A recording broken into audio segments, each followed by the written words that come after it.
الذين آمنوا وتطمئن قلوبهم بذكر الله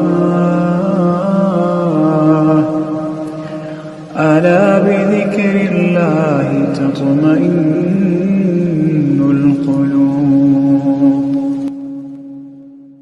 আসসালামু আলাইকুম। আশা করি সবাই অনেক বেশি ভালো আছেন। আলহামদুলিল্লাহ আমরাও ভালো আছি। নতুন আরও একটি ভিডিও ব্লগে আপনাদেরকে ওয়েলকাম জানাচ্ছি আমার চ্যানেল তারানা ইন্সপাইরেশন থেকে। সকালে বের হয়েছিলাম সুন্দর কিছু গাছ কেনার জন্য। তো কয়েকটা গাছ আমি নিয়ে এসেছি ব্যালকনিতে লাগাবো সেজন্য। কয়েকটা গাছ অলরেডি আছে, তারপরেও ভাবলাম যে আরও কয়েকটা গাছ নিয়ে আসি, কারণ অনেক গাছ আমার নষ্ট হয়ে গিয়েছিল। যে গাছগুলো দেখছেন সেগুলো একটু পরে আমি লাগিয়ে নিব। দিন যত যাচ্ছে প্রয়োজনীয়তাও বাড়ছে, সেই প্রয়োজন অনুযায়ী আস্তে আস্তে করে অনেক জিনিসই কেনাকাটা করা লাগছে। আজকে একটু ফার্নিচার দেখতে যাওয়ার ইচ্ছা আছে, তো দেখা যাক যে কোন ফার্নিচারটা কেনা হয়। তো ব্যালকনিতে গাছ কিনে ওটা রেখে আমি কিচেনে চলে এসেছি। ক্লিনিংয়ের জন্য ছোট ছোট যে তোয়ালেগুলো থাকে সেগুলোকে পরিষ্কার করে নিব। যেসব জিনিস দিয়ে পরিষ্কার করি সেই জিনিসটা নিজেই যদি পরিষ্কার না থাকে তাহলে সেরকম পরিষ্কারের আসলে মানেই হয় না। এখানে গরম পানি আর আমি একটু হুইল গুঁড়া নিয়ে নিয়েছি। এখন এই তোয়ালেগুলো আমি ভালো করে ভিজিয়ে রাখছি, কিছুক্ষণ পর এটাকে আমি ধুয়ে নিব আর কি। এইসব কাজ করতে করতে আমি আবার আমার যে ফ্রিজের উপরের অংশ সেটাকেও ক্লিন করে নিলাম। যেহেতু কোরবানি ঈদ এসেছে আর ঈদের আগে এটা একটা ম্যান্ডেটরি কাজ, তো এই কাজটা করে নিলাম। ওয়াশিং মেশিনে কাপড় ক্লিন করতে দিয়ে ভাবলাম একটু চা বানিয়ে নেই। তো ইদানিং আমি একটা ড্রামা দেখছি, ড্রামাটা তেরে বিন। অনেকেই হয়তো ড্রামাটা দেখেছেন।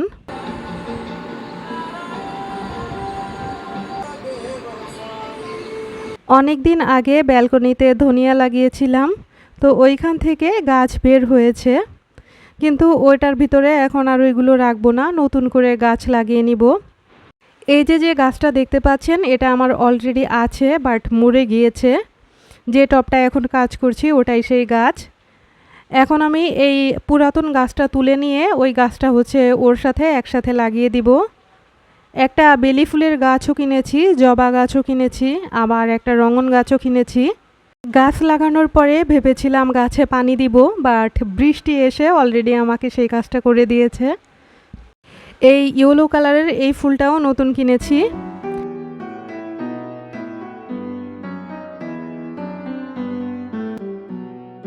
রিসলিয়ার পাপারও জন্মদিন চলে এসেছে, তো সামনে ঈদ আবার জন্মদিন, তো সেই উপলক্ষে দুইটা শার্ট নেওয়া হয়েছে।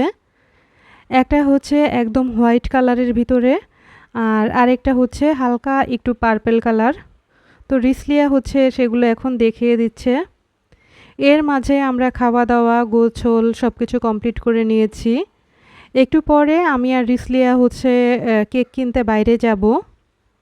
শার্টগুলো 2390 করে, দুইটার দামই সেম। আর এইগুলো কেনার পরে রিসলিয়া এগুলো কাটাকাটির জন্য একদম অস্থির হয়ে যায়, সব জিনিস বের করে নিচ্ছে। এইবার আর ঈদের শপিং আপনাদেরকে একসাথে করে দেখানো হলো না, এরকম ভাঙা ভাঙা করেই দেখানো হচ্ছে। আগে আমি ড্রেস কিনেছি সেগুলো দেখিয়েছি, এখন রিসলিয়ার পাপারটা দেখালাম। রিসলিয়ার জন্য কয়েকটা জামা নেওয়া হয়েছে। আর এই যে ড্রেসটা দেখতে পাচ্ছেন এটা ও গিফট পেয়েছে। তো এইবার যা শপিং করা হয়েছে সবই সামার ফ্রেন্ডলি, যেহেতু ঈদটা একটু গরমের ভিতরে পড়েছে। তো এটা একটা স্কার্ট সেট, আর জিনিসটা কিন্তু বেশ সুন্দরই লেগেছে রিসলিয়াকে পরার পর। বৃষ্টি এখন কমে গিয়েছে, তো এখন আমি আর রিসলিয়া বের হব। একটা কেকের দোকানে চলে এসেছি। প্রথমে ইচ্ছা ছিল সুমিস হট কেক থেকে নিব, ওখান থেকেই প্রতি বছর রিসলিয়ার পাপার কেক নেওয়া হয়। পরে দেখলাম যে ওইখানে অত সুন্দর ডিজাইন নেই। এখন যে দোকানটাতে আছি এই দোকানটার নাম সুইচ। তো এই দোকানের কেকগুলো বেশ ভালো হয়। এইখান থেকে একটা কেক রিসলিয়া ওর পাপার জন্য চয়েস করেছে। কেকের উপরে যা লেখা থাকবে সেটাও বলেছে। এই চকলেট কেকটা হচ্ছে পছন্দ করেছি। কেকের উপরের যে লেখার কালারটা সেটা হচ্ছে লাল রং করে দিয়েছে, তো ওই জিনিসটা বেশি পছন্দ হয়নি। তারপর যখন বাসায় আসছিলাম তখন হচ্ছে রিসলিয়া একটা ফুলও কিনেছে পাপার জন্য। তো বাসায় আসার পরে যে সন্ধ্যার দিকে কেকটা বের করা হয়েছে। তো মেয়ের কাছ থেকে এরকম সারপ্রাইজ গিফট পেয়ে রিসলিয়ার পাপা তো অনেক হ্যাপি। এখন একটা ফার্নিচারের দোকানে এসেছি ফার্নিচার কেনার জন্য। ভাবছি 2 পাল্লার একটা আলমারি কিনবো। রিসলিয়া যেহেতু এখন একটু বড় হয়েছে, ওর জামা কাপড় রাখার জন্য একটা কিছু দরকার ছিল।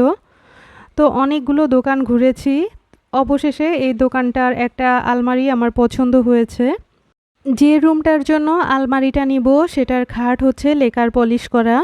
তো আলমারিও ওরকম লেকার পলিশের উপরে খুঁজছিলাম। লেকার পলিশ সম্পর্কে যতটা জানি সেটা হচ্ছে মেশিনের সাহায্যে এটা স্প্রে করে করে কালার করা লাগে, হাত দিয়ে করা হয় না। এই ধরনের ফার্নিচারগুলো দেখতে খুব চকচকে হয় আর ঘরে সাজালেও বেশ ভালো লাগে। ঢাকাতে যত প্রকারের কাঠ দেখেছি সবই বলে চিটাগং সেগুন কাঠ। তো ওনাদের উপরে বিশ্বাস করা ছাড়া তেমন কিন্তু কোনো উপায় নেই, কারণ আমরা কাঠ কিন্তু অতটা ভালো চিনি না। অবশ্য সব দোকানে বলছিল ভিতরের কাঠ হচ্ছে গর্জন কাঠ দিয়ে তাক বানানো। তো এই দোকানের যে আলমারি, এই আলমারিটা ওনারা বলছে ভিতরেও সেগুন কাঠ। আর এখন যে দোকানটা থেকে আমরা আলমারি নিচ্ছি এই দোকান থেকে আগেও আমরা অনেক কিছু কেনাকাটা করেছি। তো ওনাদের কথাই আপাতত বিশ্বাস করে আমরা হচ্ছে এই আলমারিটা কিনে নিলাম। তাছাড়া আমার হাজব্যান্ডও কেনাকাটা করার ক্ষেত্রে যে জিনিসটা সবচেয়ে বেস্ট মনে হয় সেটাই নাই।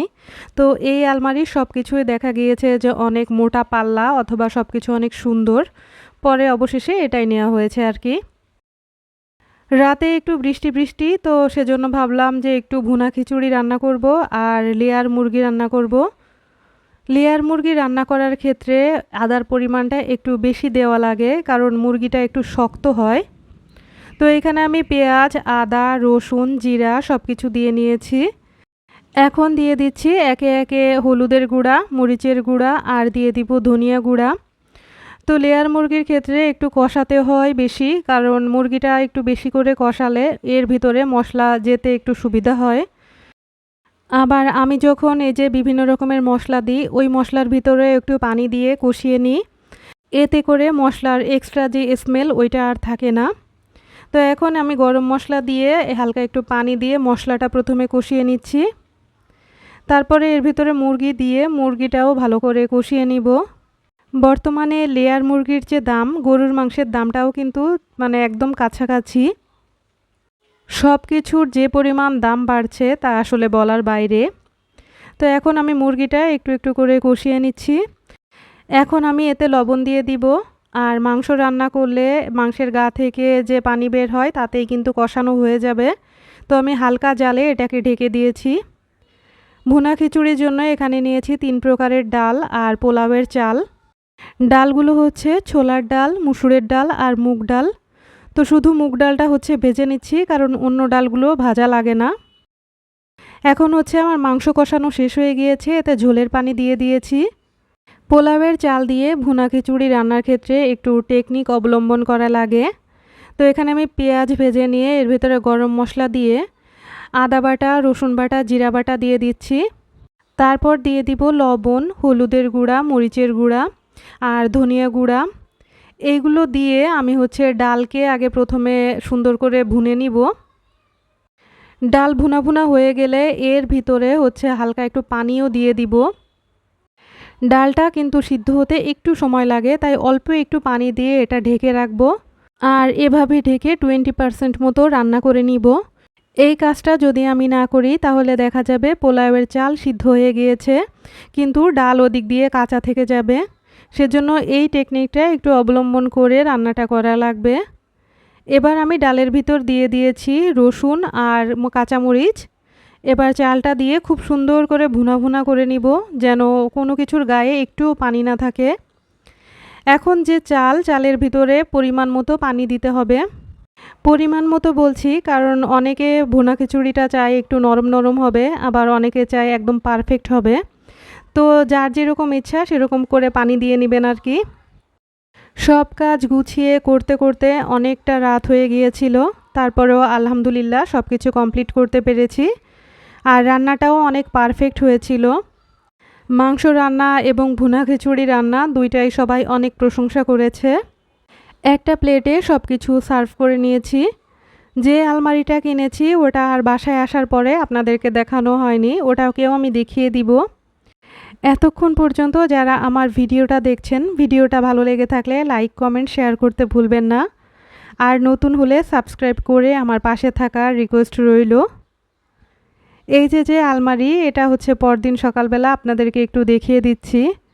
তো রাতে আনার পরেই রিসলিয়া ওর কিছু জিনিস এর ভিতর রেখে দিয়েছে। পরবর্তীতে যখন আলমারিটা গোছাবো ইনশাল্লাহ আপনাদের সাথে শেয়ার করব। আজকের মতো এখানেই বিদায় নিচ্ছি। আল্লাহ হাফেজ।